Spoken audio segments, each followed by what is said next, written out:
Olá, esse é o programa Conexão Universitária, uma produção do Canal Universitário de São Paulo. O objetivo dessa série é despertar interesse sobre pesquisa, a partir da experiência de professores e estudantes universitários. No programa de hoje, a gente tem a presença do Pedro Ortiz. Bem-vindo, Pedro, ao canal. Obrigado, Daniel.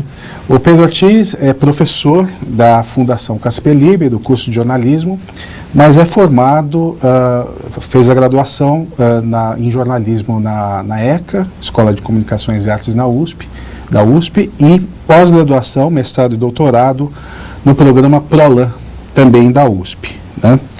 E tem como linha de pesquisa a TV pública, né? Então, Pedro, para a gente começar esse bate-papo, queria que você falasse um pouquinho da tua trajetória como pesquisador e por que hoje TV pública? Bom, Daniel, eu comecei muito cedo no jornalismo. Na verdade, eu fiz uma meia graduação em física na USP e depois segui conselho de muita gente que dizia que eu devia ir para a área de comunicação, fui fazer jornalismo. Comecei já o curso de jornalismo nos anos 80 lá na ECA USP, já trabalhando como jornalista. E desde então nunca deixei de trabalhar como jornalista, já são 30 anos aí de atuação profissional. Mas eu sempre tive aquela vontade de não perder o vínculo com a universidade. Então, assim, eu trabalhei no jornalismo em praticamente todas as mídias, né? Comecei numa época ainda pré-internet, né? Trabalhei em jornais, trabalhei em revistas, trabalhei em rádio, trabalhei em televisão, em produtoras de TV, agências de notícias, fui correspondente, trabalhei em assessorias, enfim.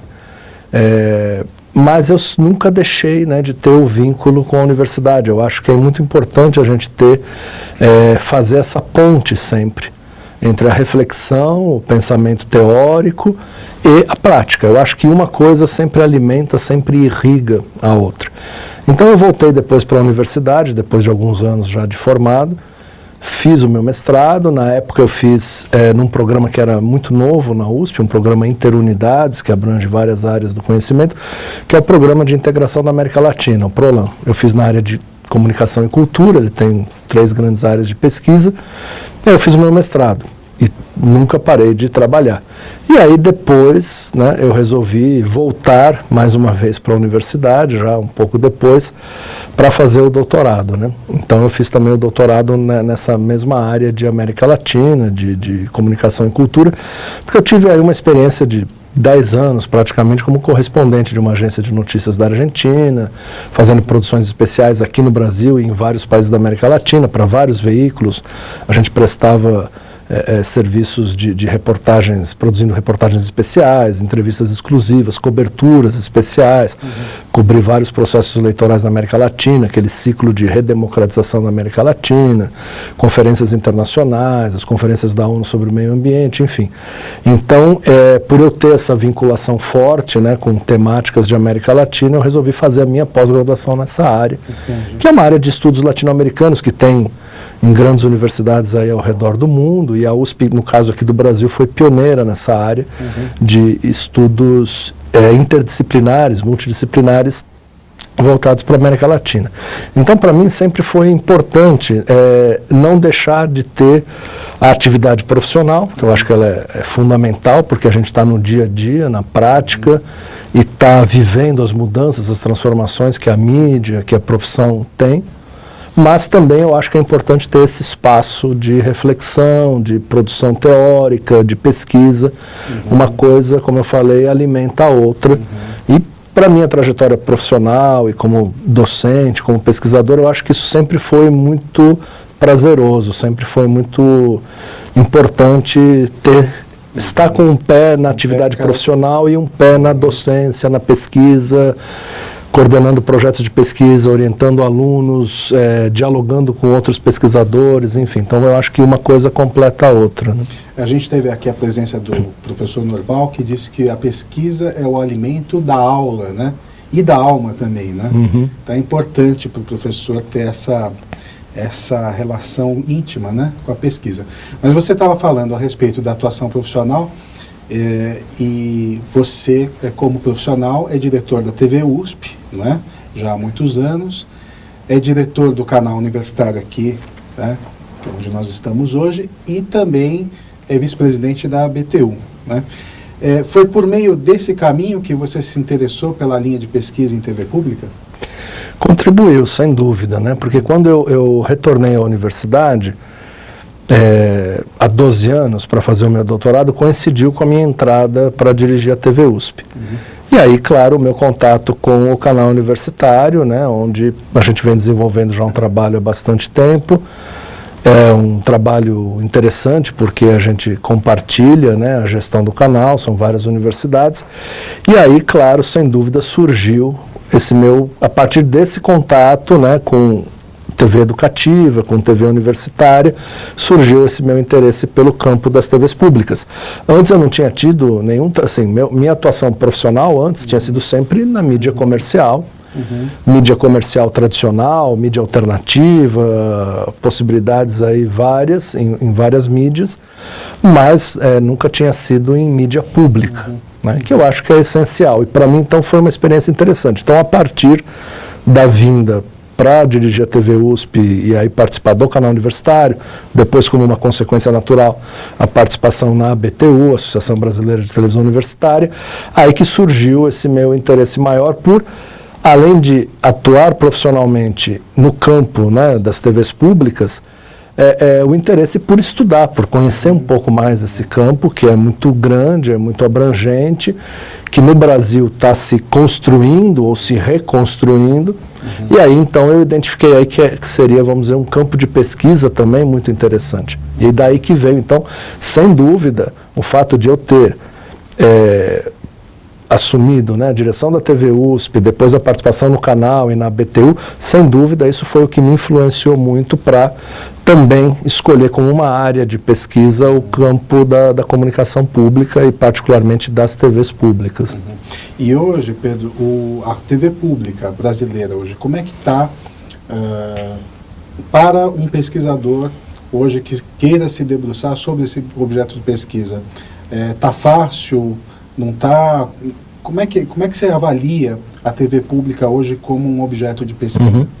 Bom, primeiro, a TV pública em si, eu costumo dizer que assim, no Brasil nós estamos vivendo um processo de construção da TV pública, né? A comunicação pública, no geral, está em processo ainda no Brasil. Nós tivemos 2 fóruns nacionais de TV pública em 2007, 2009. Tivemos uma primeira Conferência Nacional de Comunicação também em 2009. Estamos agora num processo aí de construção de uma nova conferência mais voltada para a comunicação pública, né, no geral, abrangendo as TVs, as rádios, as agências públicas. Então, é um processo e é um aprendizado, né? As primeiras TVs educativas, TVs universitárias do país, têm pouco mais de 40 anos. Agora, um sistema público de comunicação, ele ainda está em construção, né? A partir da criação da IBC, a Empresa Brasil de Comunicação, que reuniu a TVE com a Radiobras, aí a criação da TV Brasil, as rádios que fazem parte do sistema, a Agência Brasil, é o início de um sistema público de comunicação, que vai, claro, crescendo com as demais TVs educativas, as TVs universitárias e os canais universitários, os canais comunitários, as TVs legislativas. Então é esse campo, né, da comunicação pública que nós estamos ainda construindo, né? Eu costumo dizer que, sim, em alguns países que têm os sistemas de comunicação pública, que são considerados alguns modelos, né, o modelo britânico, o modelo norte-americano, o modelo canadense, o modelo de alguns outros países europeus também, né, como a Alemanha, como a França, a Espanha, etc., a Itália, são sistemas que foram criados há muitas décadas, né? A BBC, que é tida como um dos principais modelos de comunicação pública do mundo, tem praticamente 90 anos, né, desde a criação da primeira rádio, né, que integra o sistema da BBC, a televisão veio um pouco depois. Então, quer dizer, são... praticamente a história da radiodifusão. Exatamente, exatamente. E são modelos que são referências, né? O sistema da PBS nos Estados Unidos, que já é um sistema diferente do britânico, é um consórcio, né, de emissoras públicas e tal, ou a National Public Radio dos Estados Unidos também, quer dizer, são outros. Cada país, eu costumo dizer que tem o seu modelo, tem que encontrar o seu modelo adequado à realidade do país. A Constituição brasileira, ela distingue os 3 tipos de comunicação, né, pública, privada e estatal, né? Aqui você disse que é um processo muito recente. A privada já existe há muito tempo, que é a TV aberta, que a gente já conhece. A estatal também, e a pública há um debate ainda sobre o que é TV pública e quais são as principais linhas, né, de programação de uma TV considerada como pública. Você acha que esse sistema da complementaridade, né, é importante para a constituição de uma comunicação efetivamente democrática de um país? Olha, Daniel, eu acho que é extremamente importante. Eu acho que qualquer país democrático tem que ter essa complementaridade, que a Constituição brasileira consagra, né?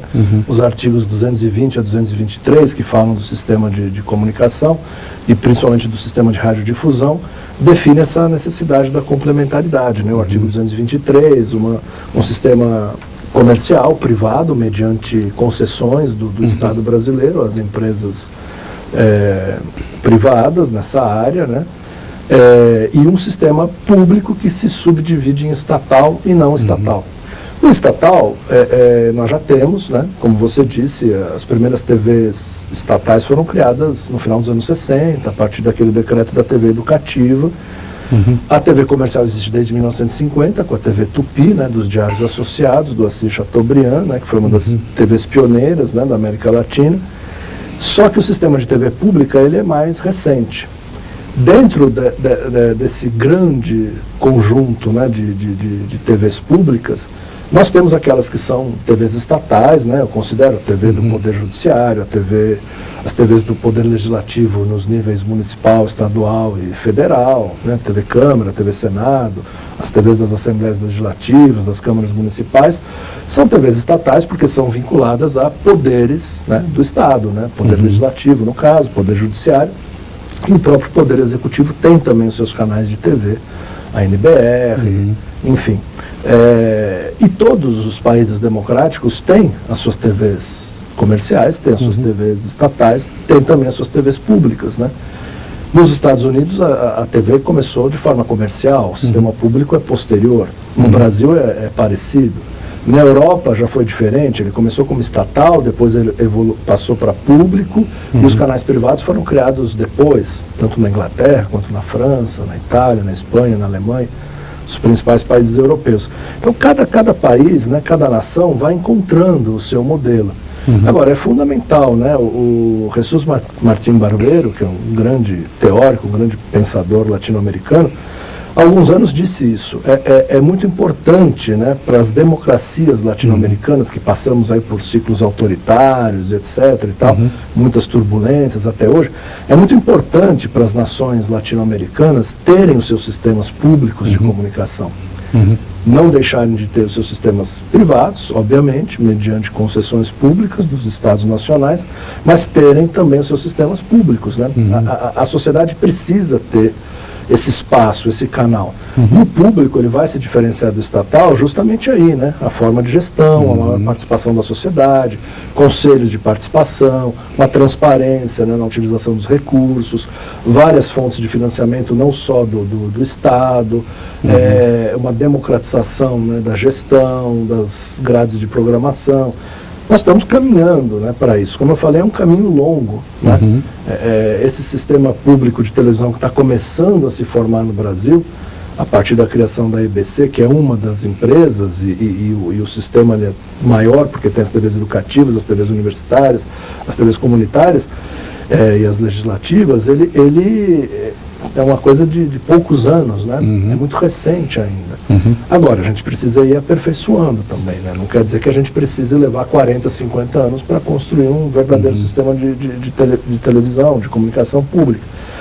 Então a gente pode avançar em algumas questões. Agora, eu entendo que é fundamental para as democracias terem os seus sistemas públicos de comunicação, porque é onde a sociedade pode participar, onde ela pode se reconhecer, se auto-reconhecer, e cada vez mais, né, com a questão da convergência de mídias, com a migração para a TV digital, para a rádio digital, tem que ser abertas novas possibilidades de participação da sociedade, não só na gestão, né, desses canais públicos, mas também na produção, né, e cada vez mais uma interação com o público, né, na produção de conteúdos, né?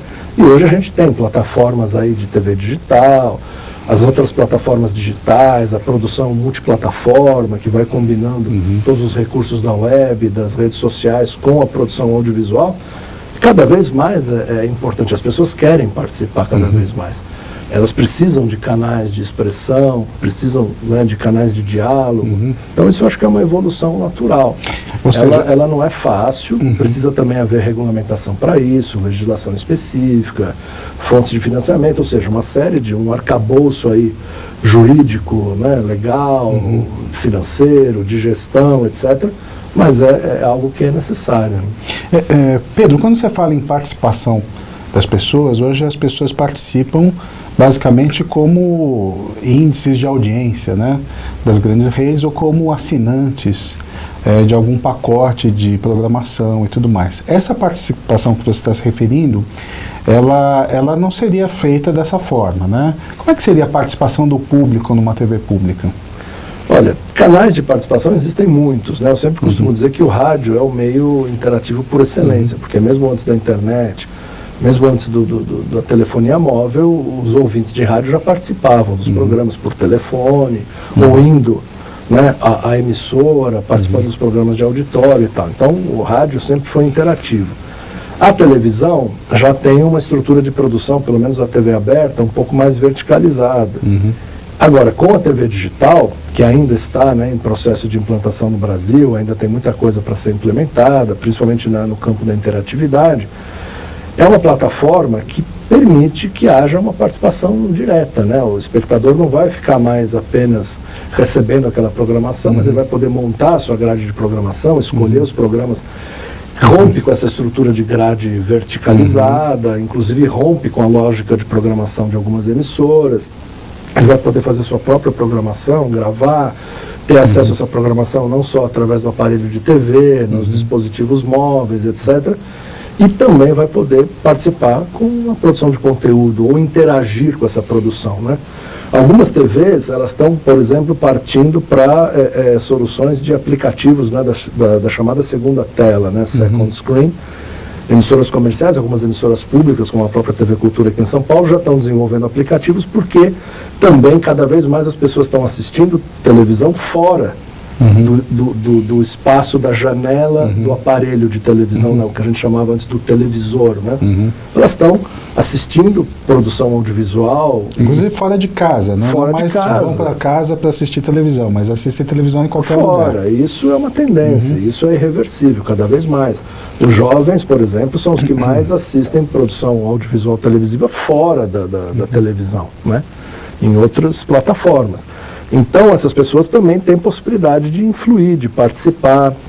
No caso da TV pública, eu acho que, assim, cada vez mais tem que haver espaço para o diálogo, para a sociedade influir nas decisões, na gestão dessas TVs, dessas mídias públicas, participando dos conselhos, participando de audiências públicas, dando sugestões, etc., participando da construção de uma grade de programação mais aberta, mais democrática, que reflita as particularidades das regiões, a produção regional, a produção cultural, enfim, mostrando um pouco mais o que é o país dentro da TV pública e também participando como produtoras de conteúdo, porque hoje, por exemplo, se antes existia meio que essa vedação, né, das emissoras, principalmente as emissoras comerciais, olha, não podemos exibir um vídeo de baixa qualidade, porque a nossa programação... Hoje, até as TVs comerciais estão usando imagens produzidas por celulares, por outros dispositivos móveis e tal. A tecnologia evoluiu muito com a miniaturização, a digitalização dos equipamentos. Conteúdo colaborativo, né? Exatamente. Hoje você pode, com um celular, um smartphone, com um tablet, produzir um conteúdo de ótima qualidade, em termos de imagem e som, e explorar as possibilidades de linguagem. Então, esse tipo de produção, que é interessante que ele venha também para dentro da televisão, e no caso de uma TV pública, isso tem que ser possível, né? Ou seja, tem que haver essa abertura. Isso começa já a existir, os canais universitários, né, os canais do campo público, as TVs educativas estão abrindo cada vez mais espaço também para produção colaborativa, produção de alunos, ou seja, isso tem que cada vez mais existir. Então, a TV pública é esse campo, porque é o campo que não está preso aos índices tradicionais de audiência, não vende a sua audiência em troca de publicidade, como faz a TV comercial. Então é o lugar onde essas experimentações também podem acontecer. Entendi. Experimentações de linguagem também, né? Porque não é uma questão só tecnológica, é uma questão de linguagem, altera o modo de produção. Então, vamos dizer assim, o campo das TVs públicas, da mídia pública em geral, tem que ser um campo também de experimentação, de inovação de linguagem, de abertura para maior participação da sociedade, né? É um canal natural para isso. E aí gera também um efeito colateral, porque na medida em que a audiência não é o que marca, né, a programação dessas emissoras públicas, também tem que se pensar um novo modelo de negócio, né, Pedro? E como é que isso tem sido pensado hoje para atender? Olha, a TV pública ela tem experiências interessantes no mundo todo e no Brasil também, de faixas de programação ou algum tipo de programação voltada para determinados públicos que sempre teve muito sucesso. Não é verdade que as TVs públicas sejam só traço em termos de audiência. A lógica de programação é outra, a lógica de relação com o público é outra, mas mesmo se a gente for entrar nesse terreno, vamos dizer, da audiência pura e simples, que vê o telespectador como consumidor e tal, ainda assim a gente tem, por exemplo, histórico, né, de produções de TVs educativas, como a TV Cultura aqui em São Paulo e outras, que em determinadas faixas eram líderes de audiência. A TV Cultura, quando tinha a sua produção de programação infantil, programação infanto-juvenil, reconhecidamente vitoriosa, né, mundialmente reconhecida e premiada, ela, por exemplo, tinha mais audiência naquele horário da televisão voltado para o público infantil e infanto-juvenil do que as redes comerciais, por exemplo. Houve uma época que toda a produção, né, do Castelo Rá-Tim-Bum, etc., toda essa produção que foi sempre muito vitoriosa da TV Cultura, ela ganhava em audiência dos programas chamados infantis das TVs comerciais, ou seja, fazer televisão pública com qualidade, com bons profissionais, com investimentos adequados, com qualidade técnica, com exploração das várias possibilidades da linguagem, vai resultar em um tipo de produção que vai chegar ao público também, né? Não dá para a gente fazer TV pública sem público. E o público gosta. E o público gosta, ou seja, quando o produto... Sente falta desse tipo de Sente falta, porque, por exemplo, se a gente precisa sempre estar discutindo questões, coisas que estão acontecendo na sociedade, no nosso país e tal. As TVs comerciais praticamente não têm espaço para programas de debates, por exemplo. E as TVs públicas têm esse espaço. Esse investimento em formas novas de linguagem, de experimentação para produção infantil, produção infanto-juvenil, teledramaturgia, tudo isso está na TV pública, sempre esteve. A TV pública foi pioneira, por exemplo, voltando ao caso da TV Cultura, que é a TV pública mais antiga do Brasil, ela foi pioneira em transmitir, por exemplo, outros esportes além do futebol, né? E isso ela fez com muito êxito. Foi a primeira a transmitir jogos de tênis, de vôlei, de basquete, de outros esportes, porque antes a televisão comercial só exibia futebol. Algumas ainda praticamente só fazem isso hoje dentro do que se chama jornalismo esportivo.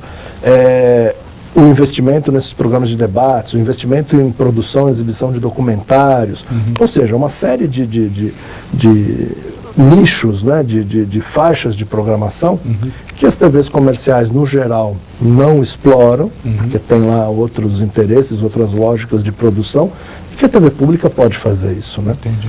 Então, vamos dizer assim, é um campo fértil, dá para fazer muita coisa e cada vez mais com a convergência de mídias, com as novas tecnologias, com a TV digital, com a rádio digital, com a produção multiplataforma, né? Ok.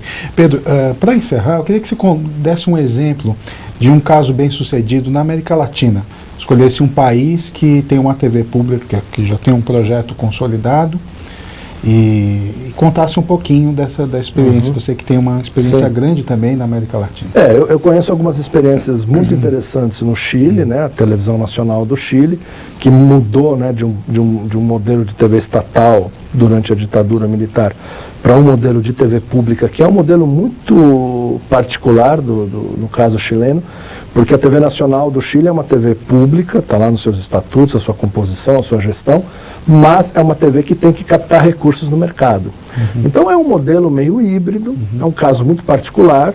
Em determinados horários você assiste a programação e tem telenovela, e tem alguns programas de auditório, parece que você está vendo uma TV comercial. De repente, nos horários, né, de outras faixas horárias, você tem documentários, tem programas experimentais, tem debates e tal. Então ela é um híbrido, mas assim, o que eu costumo dizer é que cada país encontra o seu modelo de TV pública. Eu costumo dizer que a BBC é o melhor modelo de comunicação pública para a Grã-Bretanha. Mas o modelo da BBC, por exemplo, não daria certo na Alemanha, não daria certo nos Estados Unidos, não daria certo no Brasil. O Brasil tem que encontrar o seu modelo. A Argentina está caminhando para um modelo interessante de comunicação pública a partir da lei de meios de comunicação, onde também ficou definido essa divisão por terços, né? Um terço de TVs e rádios comerciais, um terço estatais e um terço públicas. Então é um modelo interessante que está sendo desenvolvido. O México tem um outro modelo já diferente. As TVs universitárias são muito fortes no México. A TV da UNAM, a TV da Universidade de Guadalajara, estão em sistema cabo, sistema aberto, já estão no sistema de TV digital. São televisões que têm muitas parcerias, muitas coproduções. A Colômbia tem a experiência do canal Zoom, que é um canal universitário nacional, que congrega 48 universidades do país e tem uma distribuição nacional da sua programação. Então, assim, eu citaria esses casos. México, Colômbia, Chile e Argentina são modelos muito diferentes, mas cada um buscando o melhor do modelo adequado ao seu país. E o Brasil também tem que encontrar o seu modelo, assim como outras nações encontraram. E, eventualmente, uma pesquisa que estude esses modelos e, em comparação com o nosso, poderia trazer muito resultado. Sem dúvida, sem acadêmico, nesse campo. Sem dúvida. Né? Quem quiser pesquisar a televisão pública na América Latina vai ter bons exemplos para comparar com o caso brasileiro ou em outros países. Bom, Pedro, o nosso tempo acabou, está estourado. Eu queria te agradecer mais uma vez a tua entrevista aqui para o nosso programa, você que é prata da casa também, aqui do canal Universitário, e dizer que se você se interessou pelo tema dessa entrevista, por favor, mande um e-mail para nós. O nosso e-mail é cnu@cnu.org.br e a gente vai ter a maior satisfação em te responder. Tá? Muito obrigado pela audiência e até a próxima edição.